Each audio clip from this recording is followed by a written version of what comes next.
Welcome to this week's video, and boy have we got a challenging reading for you this week. The lectionary follows directly on from last Sunday's reading, and it gives 2 episodes this week. I'm going to talk about the first of the 2, and as you'll hear, at first reading, it really sounds quite shocking. So we're going to we're not going to Luke, we're going to Mark, as we keep going to Mark chapter 7 and verses 24 to 37. Jesus left that place and went to the vicinity of Tyre. He entered a house and did not want anyone to know it. Yet he could not keep his presence secret. In fact, as soon as she heard about him, a woman whose little daughter was possessed by an impure spirit came and fell at his feet. She begged Jesus to drive the demon out of her daughter. "First, let the children eat all they want," he told her, "for it's not right to take the children's bread and toss it to the dogs." "Lord," she replied, "even the dogs under the table eat the children's crumbs." Then he told her, "For such a reply you may go. The demon has left your daughter." She went home and found her child lying on the bed and the demon gone. Then Jesus left the vicinity of Tyre and went through Sidon, down to the Sea of Galilee and into the region of the Decapolis. There some people brought to him a man who was deaf and could hardly talk, and they begged Jesus to place his hand on him. After he took him aside, away from the crowd, Jesus put his fingers into the man's ears. Then he spat and touched the man's tongue. He looked up to heaven and with a deep sigh said to him, "Ephphatha," which means, "be opened." At this, the man's ears were opened, his tongue was loosed, and he began to speak plainly. Jesus commanded them not to tell anyone. But the more he did so, the more they kept talking about it. People were overwhelmed with amazement. "He has done everything well," they said. "He even makes the deaf hear and the mute speak."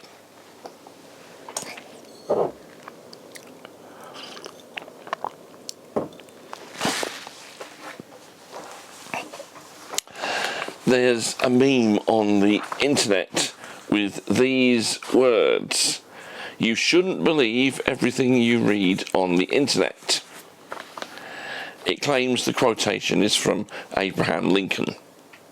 So think about it.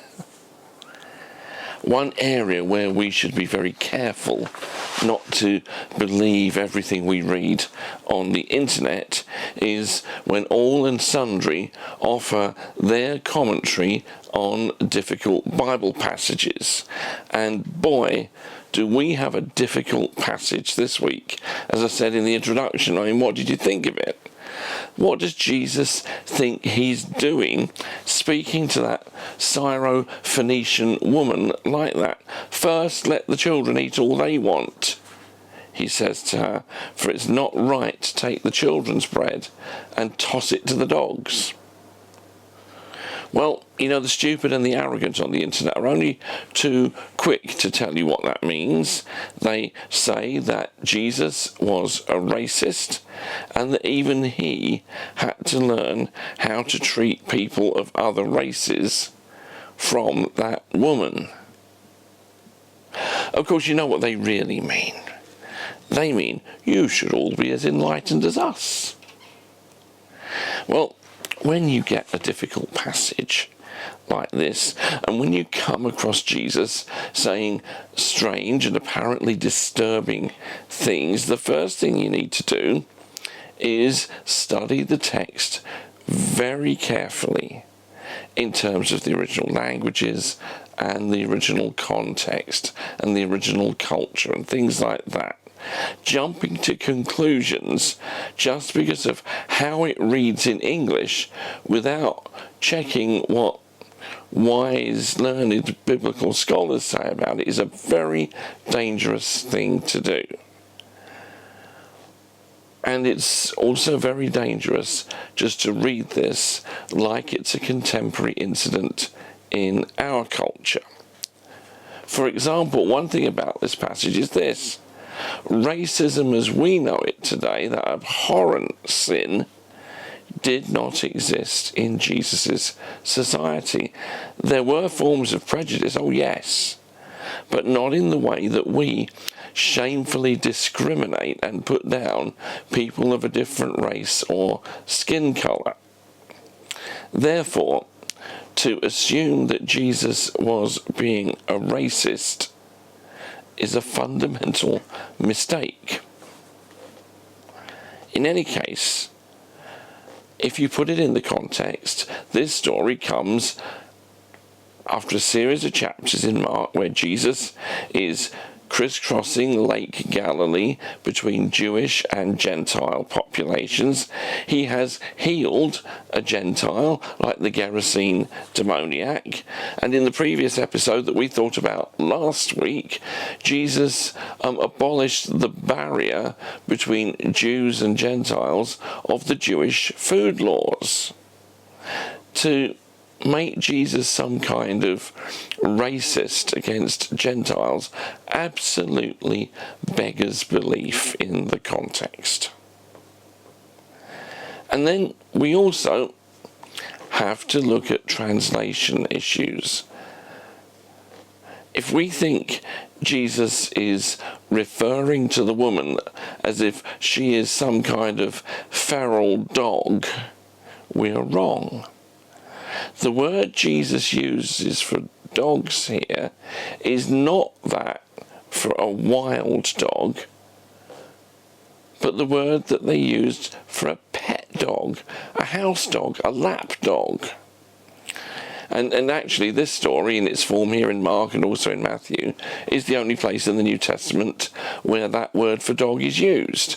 Everywhere else where dogs are mentioned, it is, the street dogs, but not here. It's pet dogs he's talking about. So what does this mean?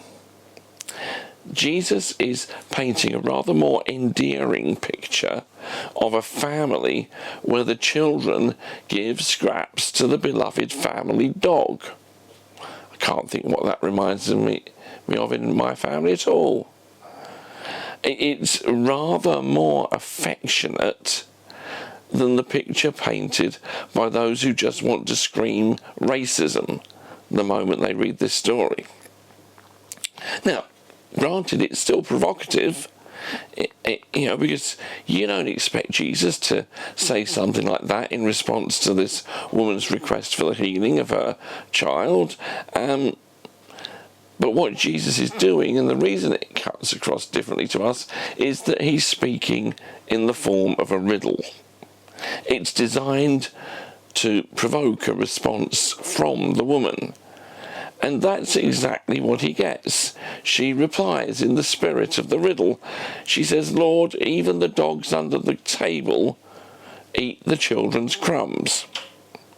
And by the way, notice there, the dogs where? Under the table. She knows that Jesus is referring to family dogs, not wild dogs.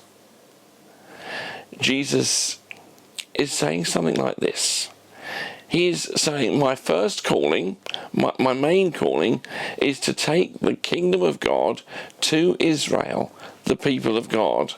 I'm not concentrating on the Gentile mission, which is to come after that. Nevertheless, given the woman's faith, he heals her daughter by expelling the demon.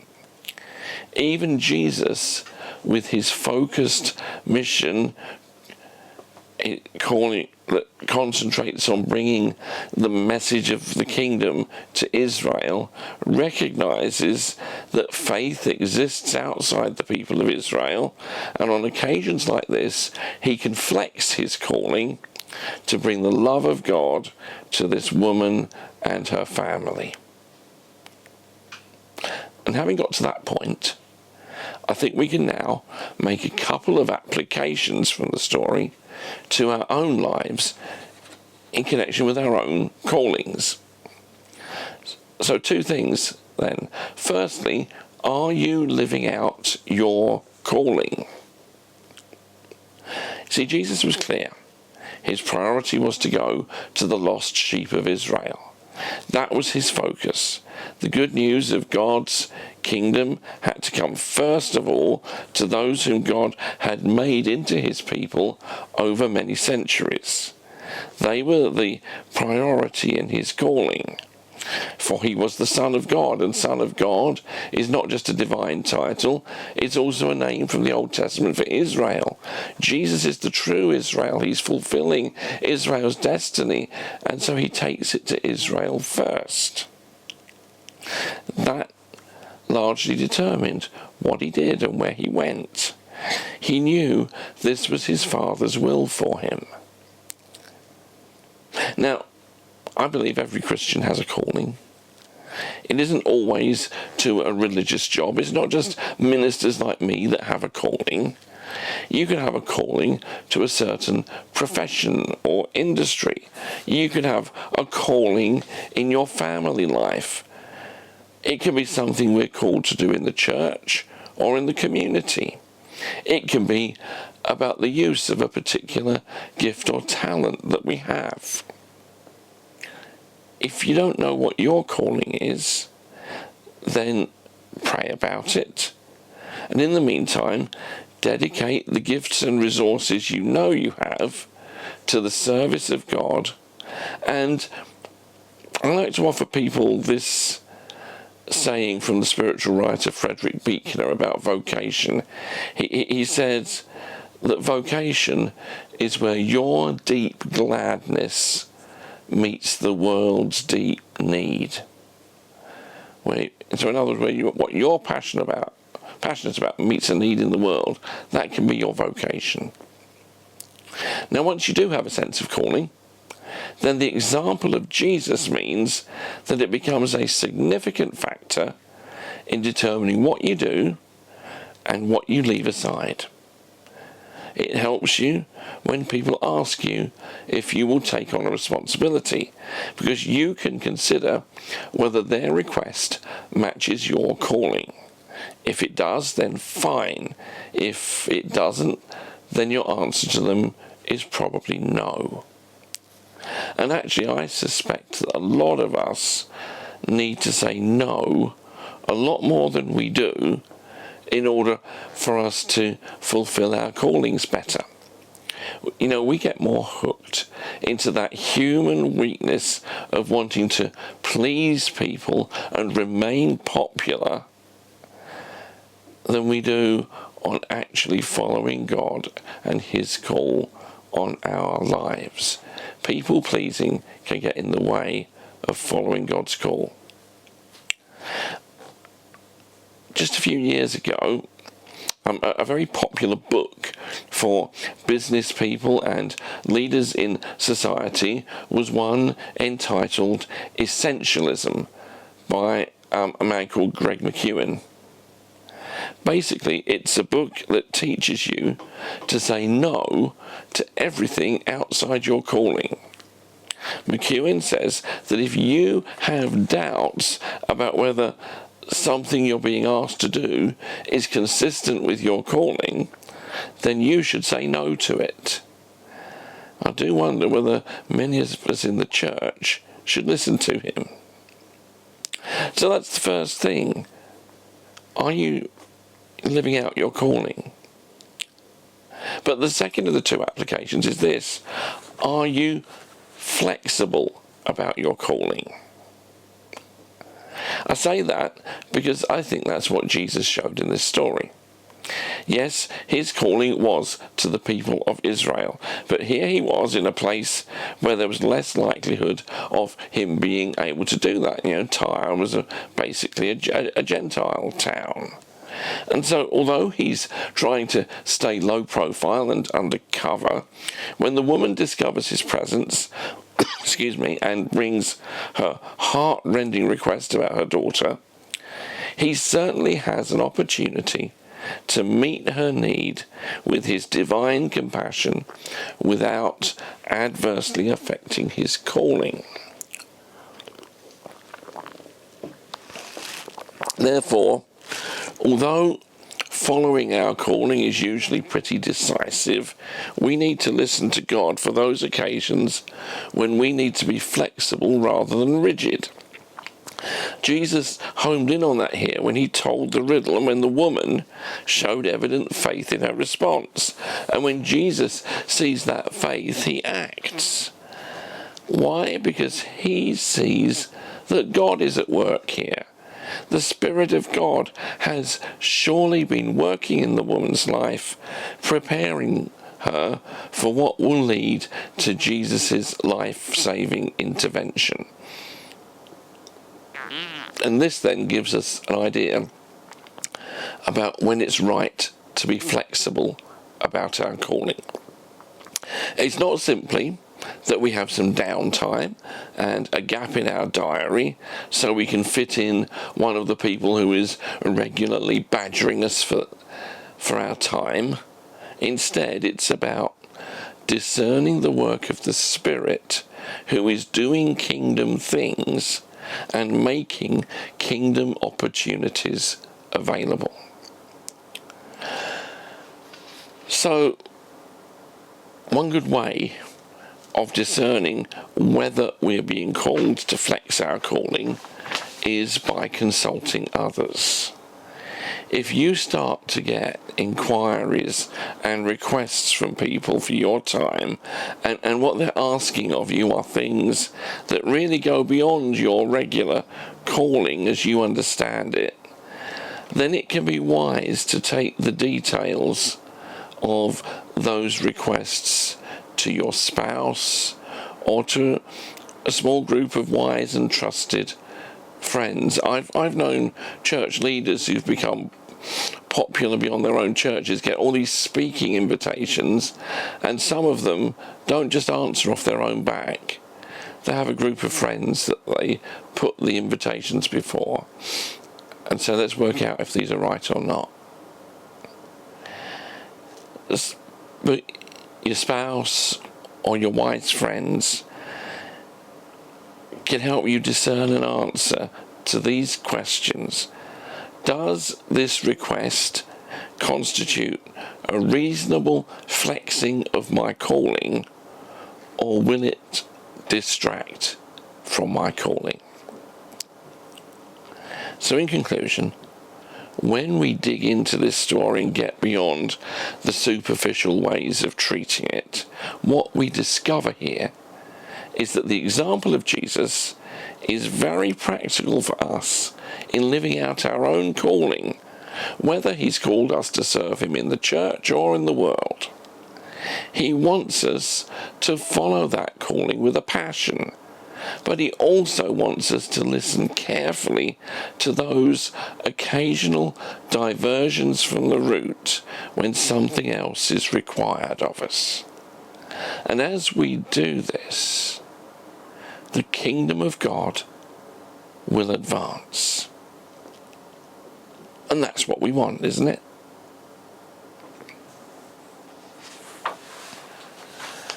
Well, I do hope there's something in that helps you live out your calling with God, especially in the coming week. And I hope and pray that I'll see you again here in a week's time. God bless you all. Bye-bye.